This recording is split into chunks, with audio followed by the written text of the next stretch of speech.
Hello everyone! Again, this is Jazel May Balintag, your future teacher from BSED 3D. So in this tutorial, we're going to learn about some of the basic word processing tools and also learn about the interface in Word. Then we will go over some basic terminology associated in Word. So first, let's launch the Microsoft Word processing software by clicking it at your taskbar right here at the bottom part of your screen. But in the case that it isn't pinned at your taskbar, you can search it on the Windows icon at the bottom left of your computer, but make sure that it is already installed on your computer. So alright, once it opens, you will land on the home screen. So from this, you can create on a blank document, or you may pick some available templates offered by Microsoft Office. And you also have some of your recent documents down below. So right here, as you can see. So anyways, for today's tutorial, we will use blank document and we will start from scratch. Now, as you see up here, we have this large area that many people call a toolbar, but actually what Microsoft calls it is the ribbon. So in any other tutorial videos, when you hear a reference to the ribbon, this is the area that we're talking about. And as you can see, the ribbon is broken up into different groups. So on the far left, you have the clipboard group, and this is the font group, the paragraph group, and the styles group. So above the ribbon, we have here what we call tabs. So when you hear a reference to a tab, for instance, if I were to say, go to the insert tab, then you will click the insert tab, and it is above the ribbon. So we also have a design tab, layout tab, reference tab, and so on. So on the ribbon in these groups, you will notice that there's these little boxes in the corner that have an arrow. So this is what we call the FAT and dialog box launcher. So if I click on that, it would open up another menu. So like this. So that will give you a brief idea of what the interface is set up in a Word. So let's go ahead and move on. As you will see on the right bottom part of your screen, you may zoom in or zoom out your paper just by adjusting it like this. But for me, I prefer it just 100%. So okay, now let's start talking about the tools under the Home tab. And in the font group, we can see all this where we could change our font and our size. So what I'm going to do is I'm going to write some words and sentences first to give us some text to work with.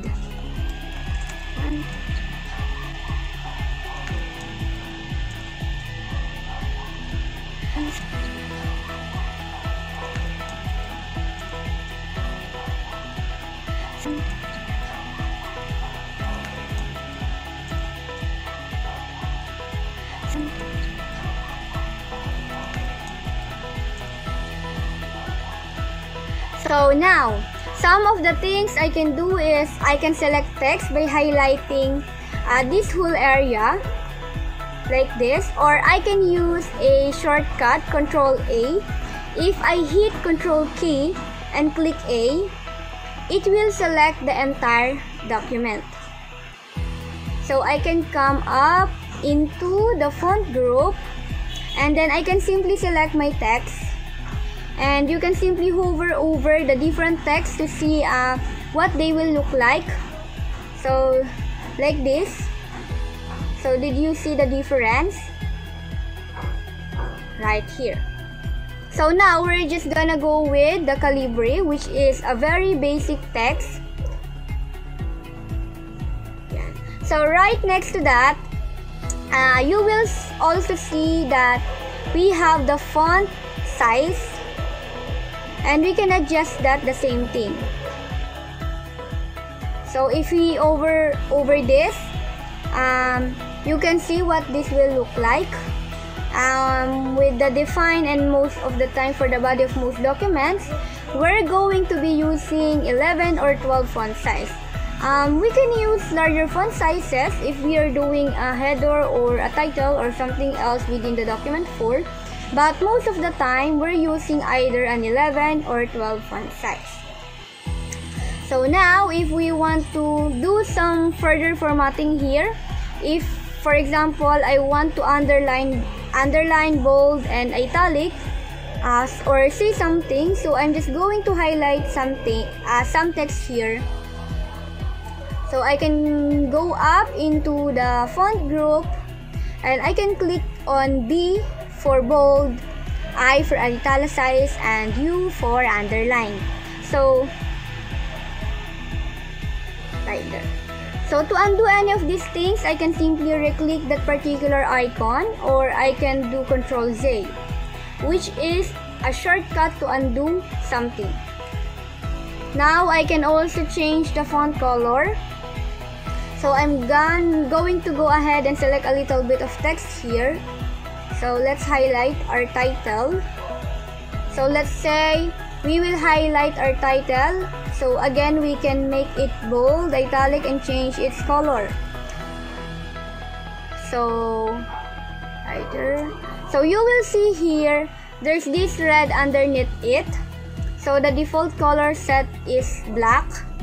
So but I can change this by going to another color, and I will change it to this, and I will change it to maroon color. And you can see now that it's changed the color in the document. So one of the other things that we'll find in the font group is called the sub and superscript, which are right here. Did you follow my arrow? Right here. And what those are. So let's say we are in a science class and we are doing the water, which is H2O. And we want that to be a little bit below the line. So let's click on 2 and click on the subscript, and then it would do that for you. And then let's say for example, I'm in a math class when I'm doing something with exponents, for example 5x to the second power. So I can highlight the 2 and put that as a superscript, like that. So those are the most common things that you would probably be doing with any kind of text and Microsoft Word. Now, some other things that we can do is to insert something in our document. So if I go to the Insert tab, we will see sets of tools. But we will just focus on the tools that we usually use in using this kind of software. So if I want to insert tables for our representations of data, we will just click this icon. So there's a label, so table, so we will just click it, and then we already allowed to customize our table based on our preferred numbers of columns and rows. Like this. So like this. And if we want to add some illustrations, then we can insert pictures, shapes, smart art, chart by just clicking its respective icon. Just like what we do in the tables. So same as with the header and footer, if you would like to insert a header and footer where it would be pinned in our enter documents or in all the documents, then you will just click it, then you may choose the format you want. So now let's move forward in the design tab. So in this tab, we will just focus on the page background groups where we can change the page color. So if I just close down to the page color, if I hover over, you can see the different color options that you have. So I will just make it on the shade of pinkish orange color. Alright, so that's how it works. Our page has already its color. Alright, and right next to that, I can also do borders, and I can do a page border. So let's just click the page border and select box. So we can customize the borders based on the styles we want, the color we want, if we want a thicker width, or we can put a art. But this time I want it just a simple, so let's choose it and click OK. And there we have a page border. And if I want to remove that, I can go back to the page borders and select none, then click OK. So that's simple. Now, something else you can do in a Word is add a watermark. And a watermark is a kind of some text. It's a kind of sits behind the rest of the document. So it is still in the page background group under the design tab. So we will just click the watermark.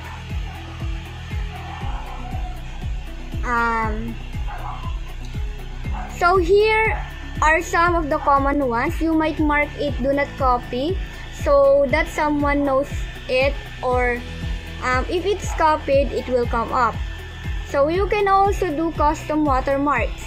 So I can go to the custom watermark, and then we get this box that comes up, and I'm going to do a text watermark, and it's going to ask me what text I want to put in, and I am just going to put in SEM 14, which is our subject. So I can select my fonts. I can also change that, but this time I just stick with Times New Roman. And I'm going to go ahead and click OK. And you can see now the watermark is behind here. Now if I change the page color back, it will be a little bit easier to see. Right here. So as you can see, that is kind of sits behind the rest of the text in the document. So that's the watermark. Now, some other things that we can do is to customize our page in the layout tab. So if I go to the layout tab above the ribbon, first we're going to go through is the margins. So when you pulled on the margins, you're going to see there are some presets margins that you can select from. So the default should be set at 1 inch all the way around, but we can also do custom margins. So for example, I can actually key in the size in the margins that I want. So I'm just going to increase this to 2 inches, so you can see how this will affect the document. And I just go ahead and click OK.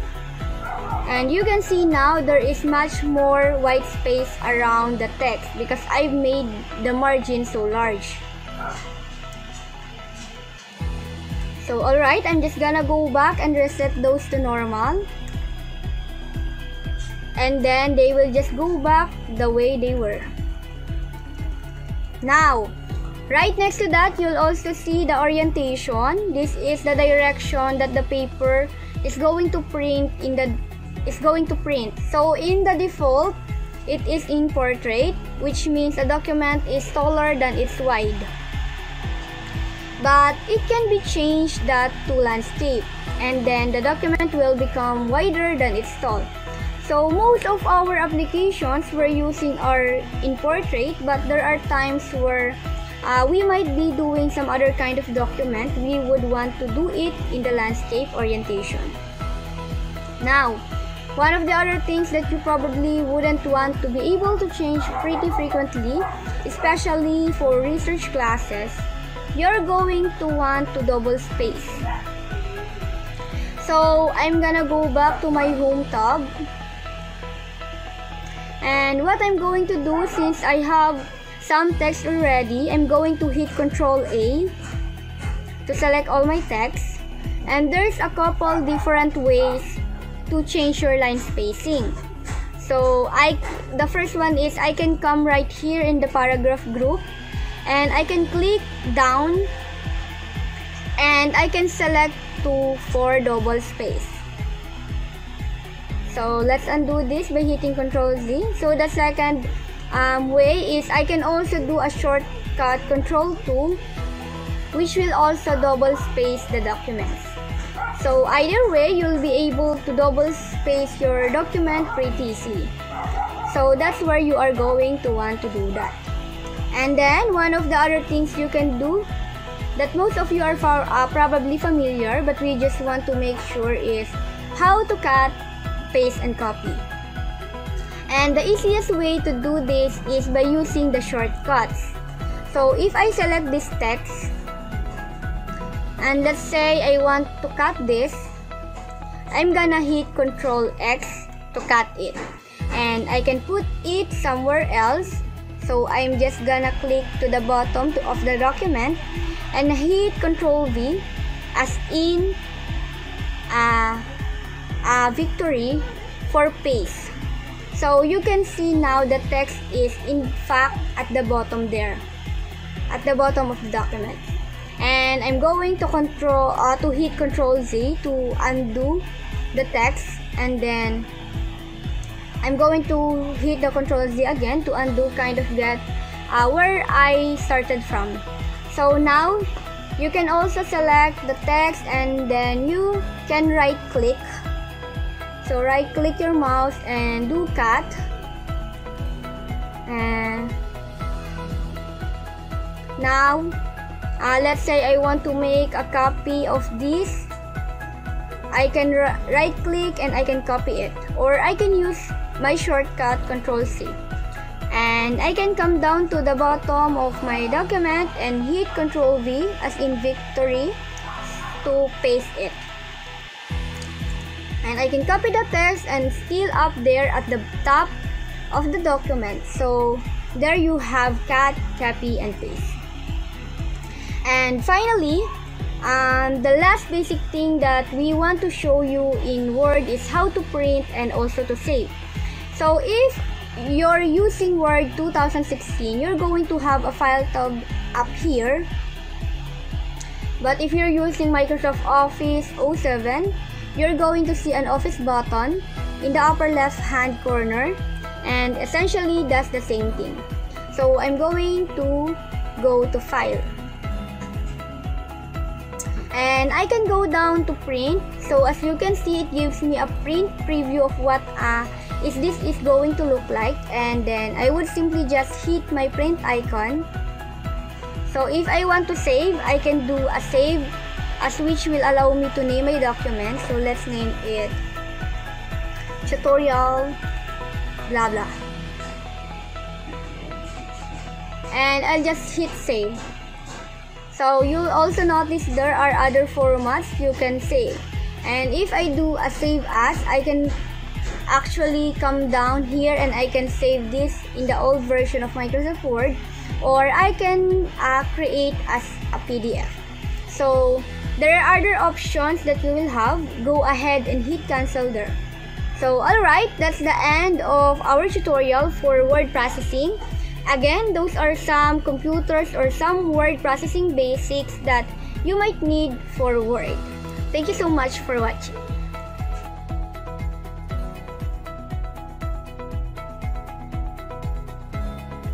Today I am going to teach you how to use the PowerPoint presentation, but before that I am going to explain some of the parts of the PowerPoint.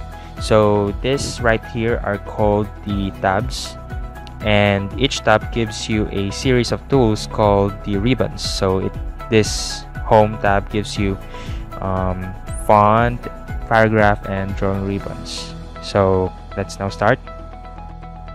So this one right here are the slides. So if you click on the slide, it will instantly give you a new slide where you can enter some things that you want to write, for example this. But If you want to change the layout, then you can click on the layout. So now let us move on to the other part. So let us now move on to the other group, which is the font. In this particular group, you can change your format of the text. You can change it into any font that you like. For example, Calibri Body, Cambria, Times New Roman, and the size of your text. Be it anything that you want, you can change it into 40, you can change it into the format that you want. You can change the format of the text into bold, italic, or underlined, or anything that you want. The color, the sizes, the font color, or the background. Next is the paragraph group.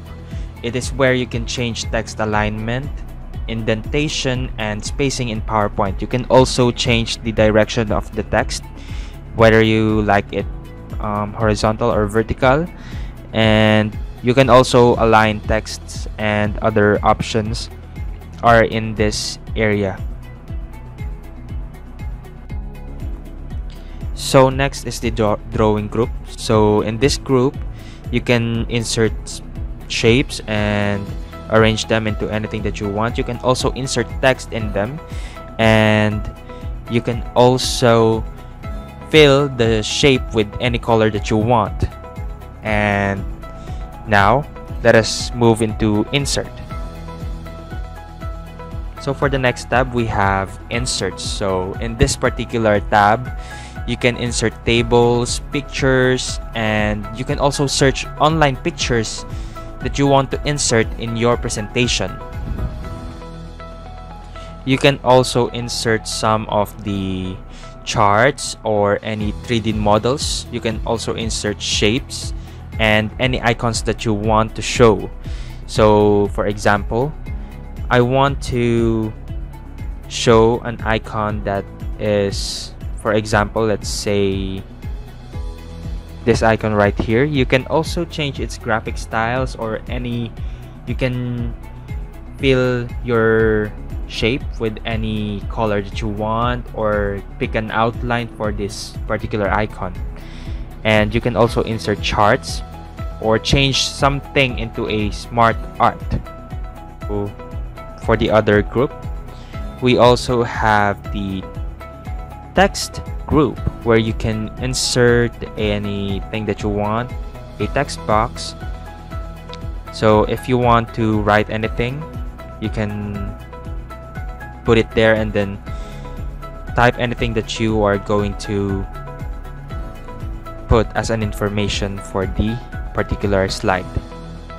So as a mathematics major, this is an important group for you, the symbols group, where you can insert equations, and there are a lot of options for the symbols here, and you can choose whatever you need to present to your slide. So next is the design tab, where you can change the theme of your presentation so it can become more presentable and pleasing to the eye of your audience.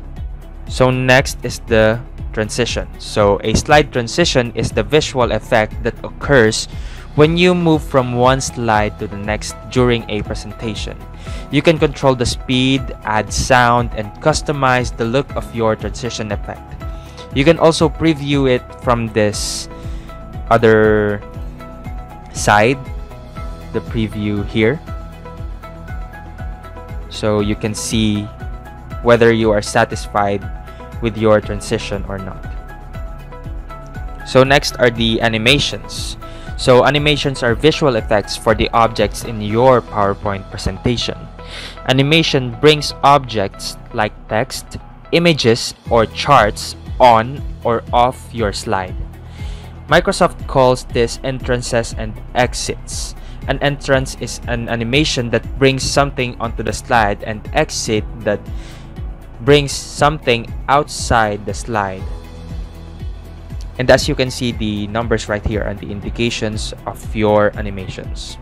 So next are the slideshow, where you can show your slide from the beginning or from the current slide.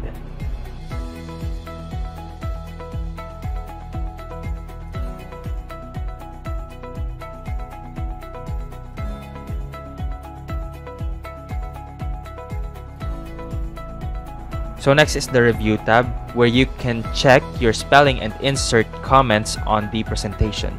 You also have a thesaurus for when you feel like you are using the same word over and over again. So lastly, we have the view tab. The view tab allows you to switch between several different views for your presentation, such as outline view, slide sorter, and slide master.